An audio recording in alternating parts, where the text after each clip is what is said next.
The Frozen Wilds is an expansion of Horizon Zero Dawn. It's also a brand new adventure for Aloy that opens up a new place for her to explore and gives her a new central mystery to kind of dig into.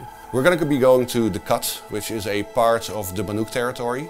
The Banuk live in an area called Banur, and it's actually set in a northern part. It's very icy, very cold, and a very hostile environment.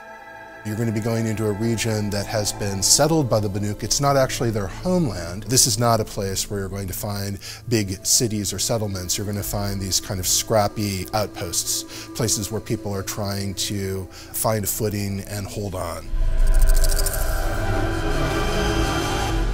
Even before we began work on the Frozen Wilds, we'd written dozens of pages about the Banuk. But this was really an opportunity for us to flesh that out so much more, to really focus on them, put them in the spotlight, try to imagine all of these details about their warrior and hunting culture, really dive deeper into their kind of mystical beliefs, and then find ways of having that fuel the drama of the quest that you're going to be taking part in as you explore this region. One of the processes that we use to design our tribes is a process that we call intrinsic ideation. And it's a process where we first of all look at where this thing has come from. Everything has to come from the world.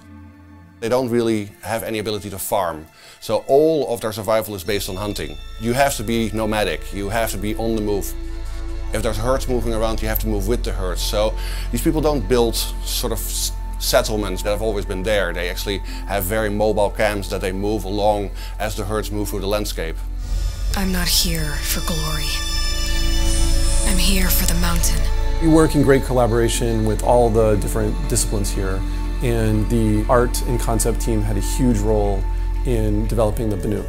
They had really done a lot of the work in terms of how the Banuk kind of would fit into the environment. As Yellowstone was a big part of the inspiration for the Banuk, it dictated their attire in the sense that what they wore, the type of clothes. Even the colors were picked from Yellowstone. The prismatic pools, it's quite an outspoken, bright color palette compared to the other tribes in Horizon. Our goal was really to try to think about what it would be like to be a tribe in the natural world, a very specific aspect of the natural world, and then extrapolate from there. Unlike Earth-like tribes, we have robots roaming around. And these also dictate the belief systems, but also their resources. They take parts from the machines and try to almost dress like the machines. The primary spiritual idea that the Banuk have revolves around this concept of the blue light. The blue light that you see in the machine, the eyes of the machines. The Banuk believe that the blue light kind of can only exist in the machines, that it in fact struggles to survive within the human heart. The human heart can't contain this kind of ultimate expression of harmony. It is an ideal that they're constantly striving towards. And it also harkens back to a time when the machines themselves were more peaceful. We have people here who take a very grounded approach. They really try to think about things in terms of function and what's the truth of the idea rather than just what would look cool. We have a very tight relationship with the writing team. An idea for a tribe can come from both art direction or concept artist or a designer or a writer.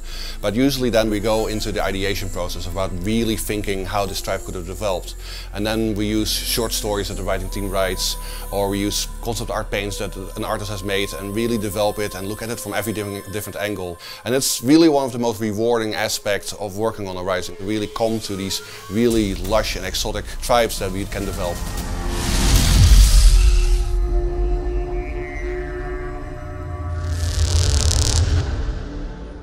For the players.